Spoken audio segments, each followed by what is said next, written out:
Today we shall be discussing on this topic, sequence alignment. Okay, so as you know, the journey of bioinformatics initially started with the availability of gene and genome sequences and thereafter protein sequences. So first of all, it started with the storage of the data obtained from sequence experiments by development of physical databases at the initial stage. And thereafter, when enormous data was collected from genomic and proteomic experiments, it could not be analyzed and interpreted by manual processes.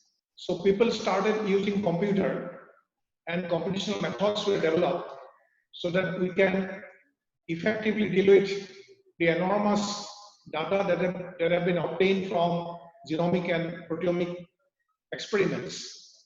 Because, say, for example, in case of human being, as you know, the genomic sequence of human being is around 3,300 megabase, means around 3.3 million sequences of nucleotides are there. And then if you take into account the number of genes present in human genome, it may be around 23,000 genes which are active today. Initially it was thought to be around 30 to 40,000, but now it is confirmed that around 23,000 genes are active in human genome. Now to correlate the genes and genomic sequences with the functional proteins which control all the structural and functional activities of the cell, it's a huge task. So now obtaining sequence is a very easy task because you have got very competent genomic sequencers where you can get the genome sequence of even eukaryotes within few hours. Now it is not a very tough job to get the sequence, but the challenge is with the analysis and interpretation of the sequences and how to assign biological function to the gene sequences present in a genome so that we can understand the molecular mechanism of all the functions of a living system. So as I said, that mere manipulation or analysis by manual method is not possible because of the enormous quantity of data. People started developing certain computational methods or bioinformatics tools to analyze them. One of the most important methods used for analysis and interpretation of sequence data is a comparison of sequences in terms of their variability or their similarity. Say if we obtain two sequences of the same gene from two individuals of the same species, how can we identify the variation between the two sequences or the similarity between two sequences? It's a big challenge. So for that, each and every nucleotide in a gene sequence, or for that matter, each and every amino acid residues in a protein sequence need to be analyzed and compared bit by bit. So this process is not very easy, unlike that of simple comparison of text, A to A, C to C, G to Z. It is not like that because there are many biological phenomena which govern the variation in the sequences. As we know that, according to evolutionary theory, all the organisms are under evolutionary pressure and they undergo evolutionary changes due to two factors. That is, one is mutation and the other is genetic recombination. Keeping aside recombination, which does not take place anytime or every time, but mutations can also occur spontaneously at any time, and it is an ongoing process in all organisms on Earth. So mutational changes cause variation between sequences, and if the variation goes high, at some point they can deviate phenotypically into two different strains, or over time they can also deviate from each other to such an extent that phenotypically they can establish themselves as two different species. And this is the process governing the variation on the millions of different species of organisms on Earth. So sequence comparison in terms of the variation occurring in population as a result of mutational or other changes in genotype is very difficult to analyze by mere manual method. Now we have got tools and approaches available by which we can effectively compare sequences to find out their variation and similarity by taking into consideration the evolutionary processes which govern such variation. So this process is called as sequence alignment. So sequence alignment just stands for sequence comparison, but it's not a simple comparison. While comparing two sequences, we also take into account all the evolutionary events that results in the development of variation or similarity between sequences. So that process is called sequence alignment.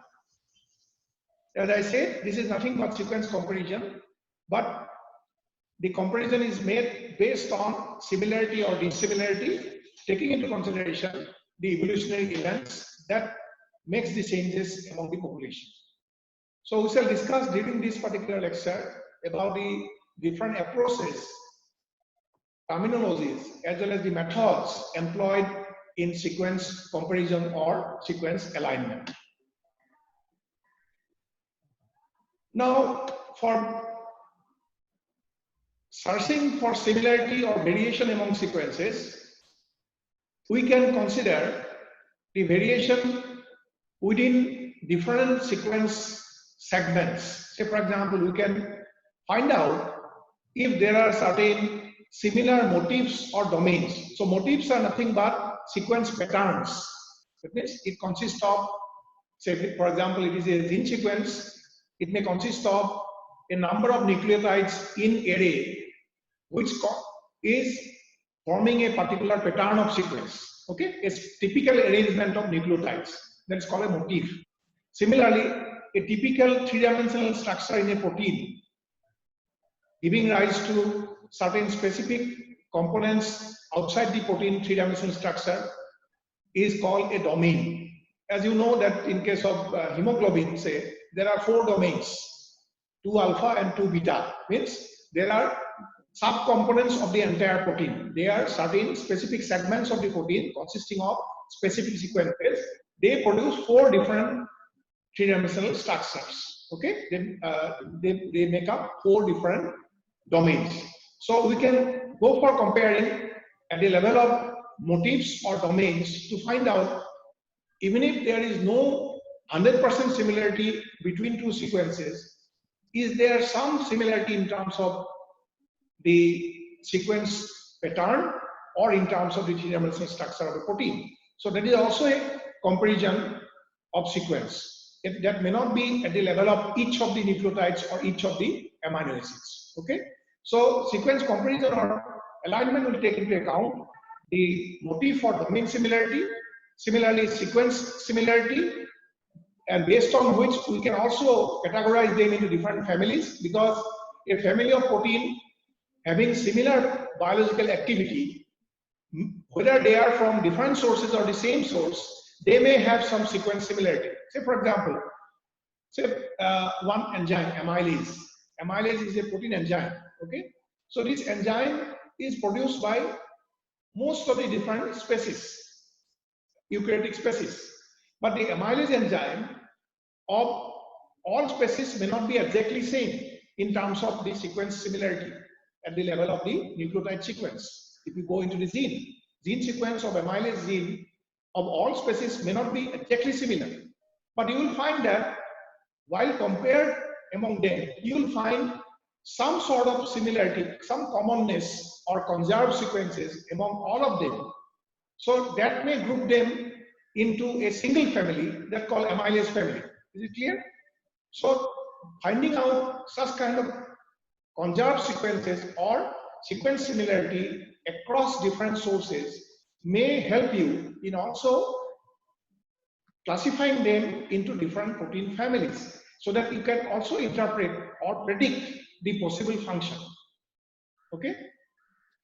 Then comparison can also help with determination of structure, because the overall composition or similarity will result in overall similarity in structure also. As you know, proteins are composed of different domains, and different domains has got different amino acid sequences. And if the amino acid sequence is largely similar between two proteins, we can also expect that their three-dimensional structure will also be similar. And when you know the structure, we can also predict the function, because the structure is directly related to function. And then we can also study the evolutionary relationship among the species by knowing the sequence similarity or dissimilarity. If they are high level, there is high level of similarity between two sequences, we can expect that they might have originated from the single species, or they may belong to the same evolutionary taxa, means taxonomically they are similar. So these are the importance of sequence similarity search or sequence comparison. Now comparison will answer to certain additional queries. Number one, are the sequences related? That means whether they are originating from a single parent, or and they are at some time in evolution, if they have some single ancestor from where they have originated. So that is called homologousness or homology. We say that these two sequences are homologous, means they originated at some evolutionary time from a single ancestor. So there is ancestral similarity, that is called homology. That can also be found if we find high level of similarity between sequences by sequence comparison. Similarly, we can also get answer to this query. If there is no homology, whether there is similarity, whether there is high level of similarity or low level of similarity, what kind of similarity they do have. So that will also give you certain clue among the deviation in evolution, how they have changed themselves from each other, how they have deviated from each other. Suppose there are three sequences from three different unknown organisms, A, B, and C. If similarity of sequences between A and B are more than that of A to C, then you can say that A and B are more closely related. Means their evolutionary distance is lesser. Means they might have deviated in the evolution just few thousand years back than that of A and C, which might have deviated from each other millions of years back, because they do have a greater distance in terms of similarity. So that kind of inference also can be given based on the similarity. Similarly, you can also have answer to this query. Do they have similar segments? If there is no overall similarity in the sequence, we can find out whether at least in some part of the sequence some similarity exists, whether there can be some commonalities between the two sequences. That is also important sometimes. I'll come to that, how it is important, because sometimes we find that there are unexpected kind of interactions between two molecules derived from two different sources. Say, for example, a protein of a human can interact with antibodies against a protein which is produced against, antibody produced against a bacterial protein, because the bacterial protein may have some similarity in certain segment of the protein molecule with that of the human protein. So that is why antigenic similarity may exist, and that antigenic similarity may create problem. Even some diseases, say for example, in human there is one disease called rheumatic heart disease or rheumatic arthritis. Okay, in children that may even cause death. So this is already related to a chronic throat infection by Streptococcus pyogenes. When there is a chronic throat infection of Streptococcus pyogenes, the children can suffer from rheumatic heart disease. Why? Because there is a high level of sequence similarity between one protein of the bacteria, that's called fibrinolysin, or what is technically called as streptolysin O, with that of a component of protein present in the endocardium, an endocardial protein. So the antibody produced against the bacterial infection can interact with the endocardial protein, and there can be damage to the endocardial mucosa, and the heart may be damaged, and ultimately the patient may die.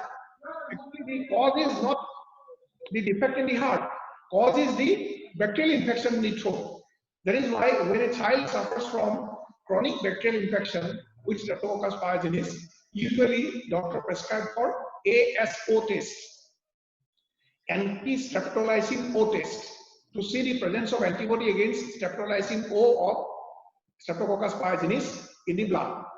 So if it is found, then they will understand that, oh, this heart disease is due to this, or it may also cause arthritis. Okay, so this kind of similarity can give us clue regarding the mechanism of such kind of diseases, and we can also take appropriate measures how to control them. Okay, so understanding of the similarity between sequences, both in terms of gene sequences, genomic sequences, as well as protein sequences, is therefore very, very important. Now, these three terminologies are very frequently used while we study sequence similarity or alignment.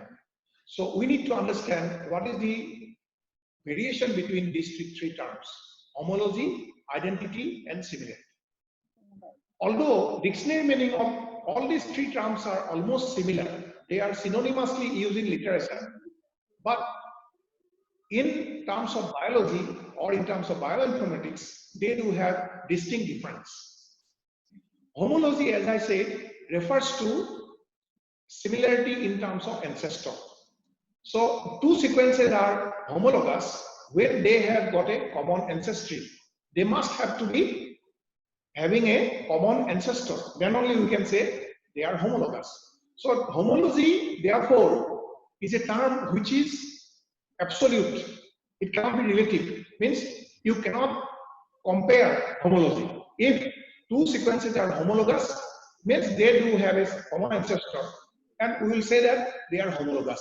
We cannot say they are 50% homologous, they are 70% homologous, or something like that. If they are homologous, means homologous, absolute term.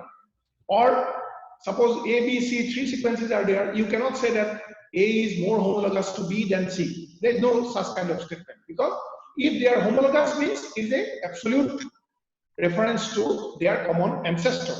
So ancestral origin should be same. That is called homology. So it is not a measurable quantity, it is a qualitative term. It's a qualitative term, it is not a quantifiable term. It can be inferred, but it cannot be compared, or it cannot be expressed in terms of numerical value. But identity means a match or complete matching between two entities.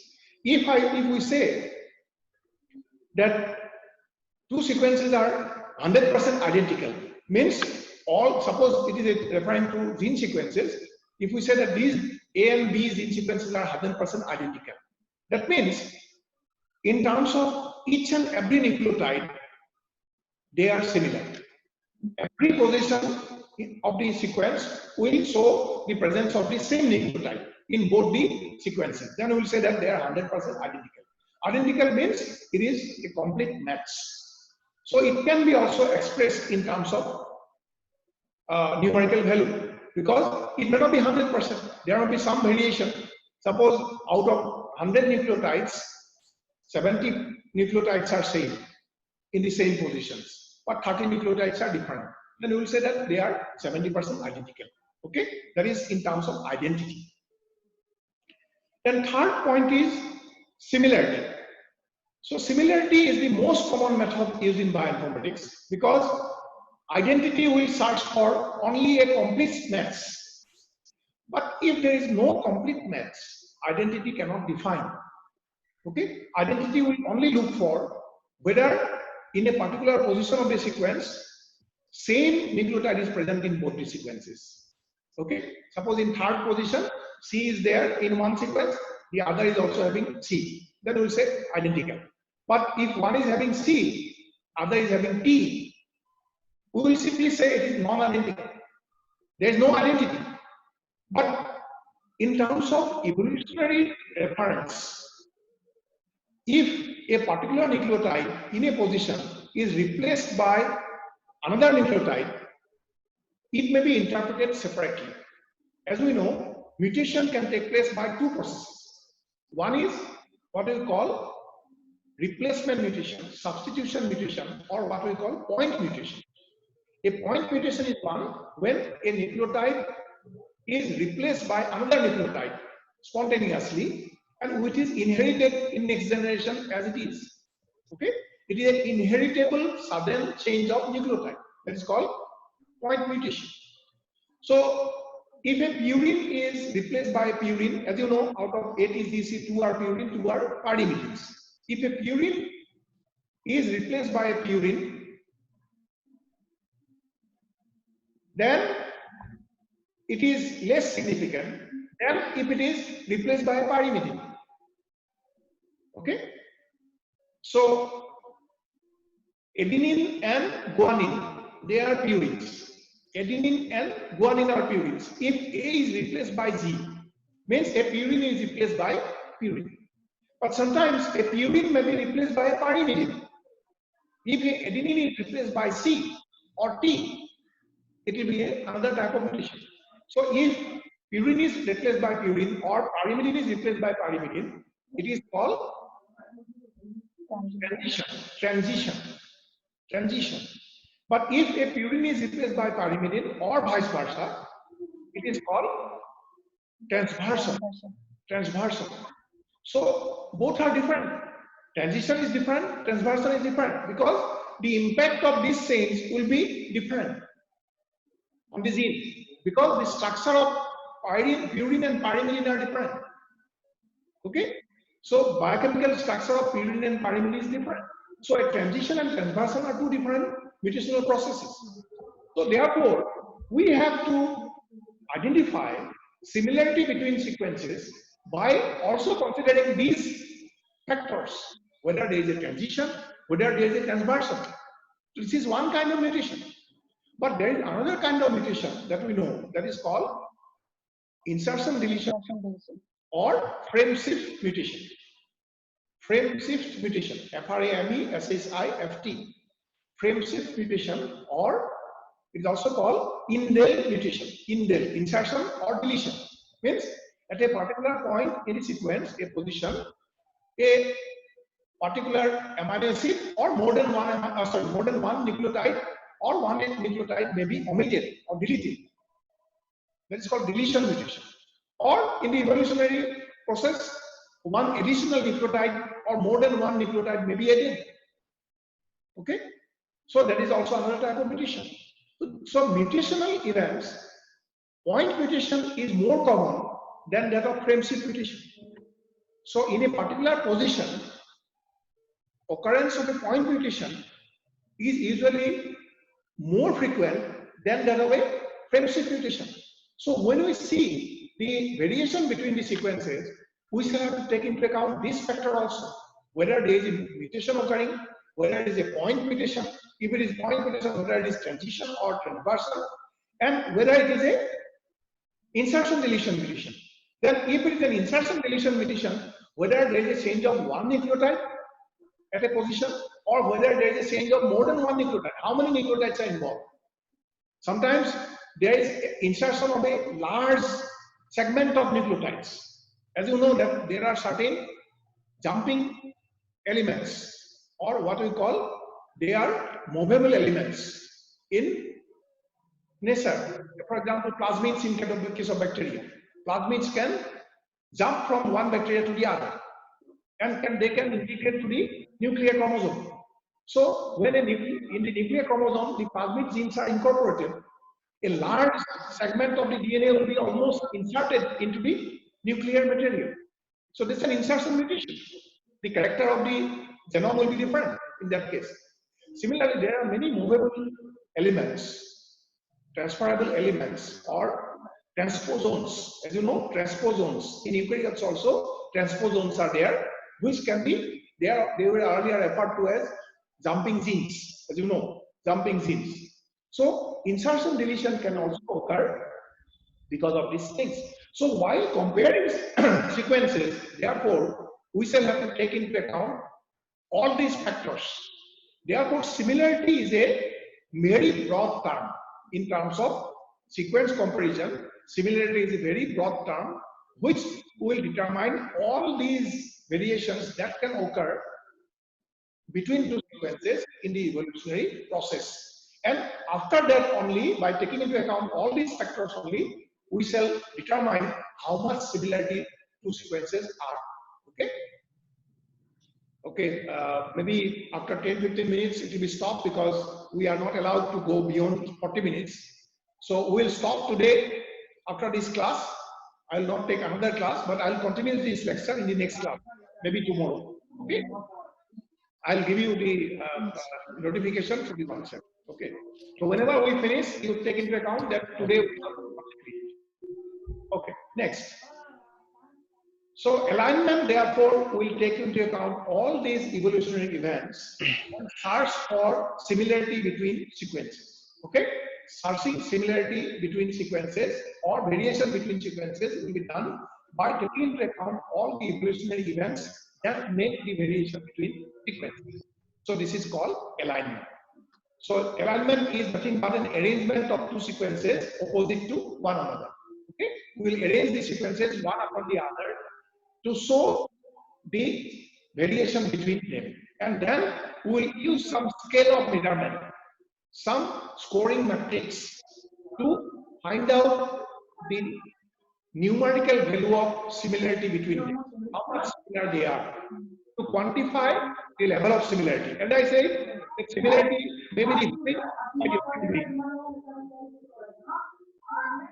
Please switch off your audios because some noise is coming up. Please switch off your audios, some noise is coming. Okay, thank you. So, therefore, we shall have to take into account all the evolutionary events that make changes between sequences, and we shall have to give some numerical value. As I said that when frame shift mutation is more rare phenomenon than that of point mutation, if we are in a particular two different sequences, if we find there is an insertion of a large segment of nucleotide sequence into a particular sequence, then it is very significant because it's a rare event occurring. So variation is high, means the two sequences are highly dissimilar. Okay, so in terms of distance or deviation, we will say that they are more deviated from each other rather than a point mutation. But simply there is a point mutation, replacement of one nucleotide by another. If it is transition, we will put another score. If it is transversion, we may put another score. So like that, we shall have to develop a scale of measurement or a scoring matrix to see how much similar or dissimilar two sequences are. And that process is called alignment. That means if two sequences are to be aligned, we will arrange them randomly in different ways several times, and every time we will calculate what is the similarity score. Whenever we find the maximum similarity score in a particular kind of arrangement between them, we will say that this is the real position of the sequence before they deviated from each other. And then we will count the variation between them or similarity between them by using a particular scale of measurement. And that process is called alignment. It will be more clear if I'll show you with sequence later on. Okay. So sequence alignment will take into account therefore two parameters. One is quantity and the other is quality. Okay. We can measure the difference in terms of quality, or we can also quantify or numerically determine what is the percentage of similarity or percentage of deviation, or what is the total score of similarity or total score of deviation between two sequences. Okay. Now, alignment therefore is done by comparing two sequences as we arrange them randomly several times, and every time counting or determining the similarity score. And in a particular arrangement, when we find the similarity score is highest, that will be finally taken into account as the alignment.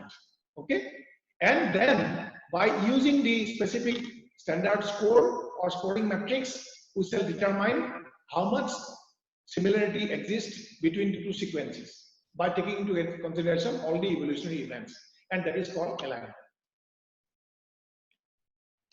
Now, for protein sequences, the similarity search is much more complicated than that of nucleotide. So nucleotide variation, as I said, that it can be mutation, either point mutation or frame-shift mutation. Already we explained how they can deviate from each other. But in case of protein, while a particular amino acid in a particular position in the protein sequence is replaced by another amino acid, its significance may vary from amino acid to amino acid. Because we know, in terms of physicochemical properties, the 20 amino acids can be classified into different groups or different families.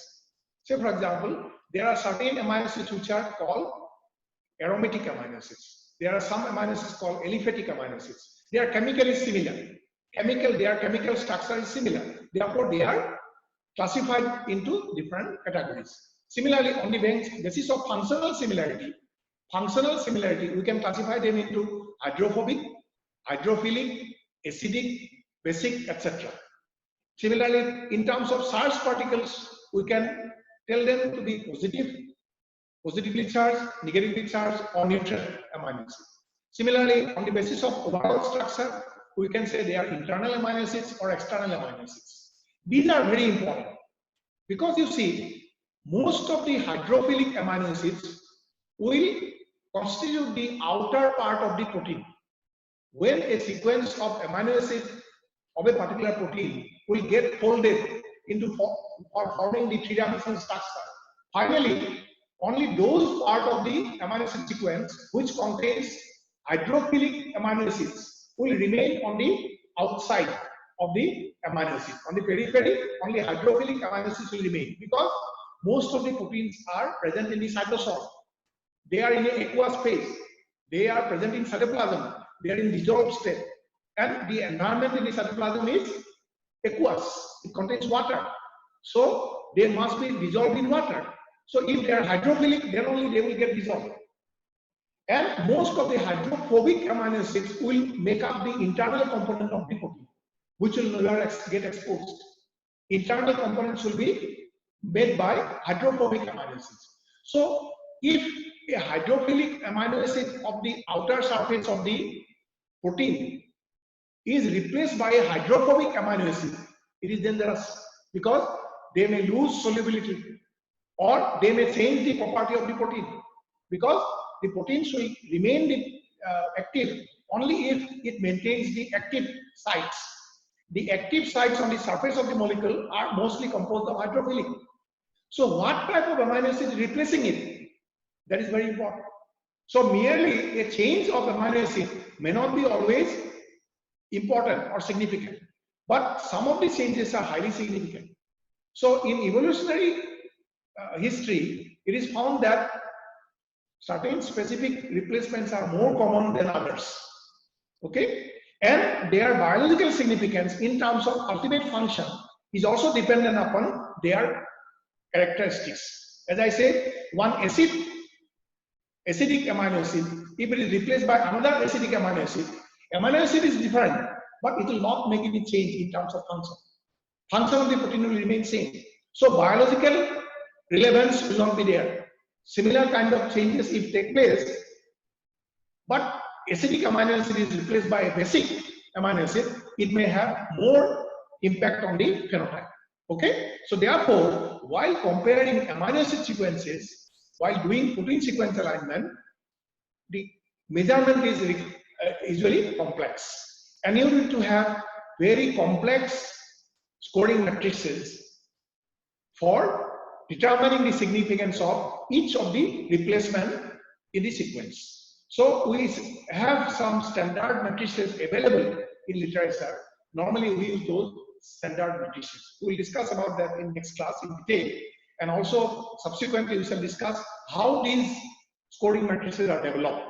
What are the mathematical calculations and the predictions done. Okay, so that we will discuss later on. It will be clear to you in that case. So now we should understand that protein sequence alignment is much more complex than that of the nucleotide sequence alignment because of these factors. Now, therefore, merely by using speculative manual method, by just looking into the replacement of nucleotide or for that matter replacement of amino acid in a sequence, it is not possible for anybody to manually determine by speculating it with the help of eye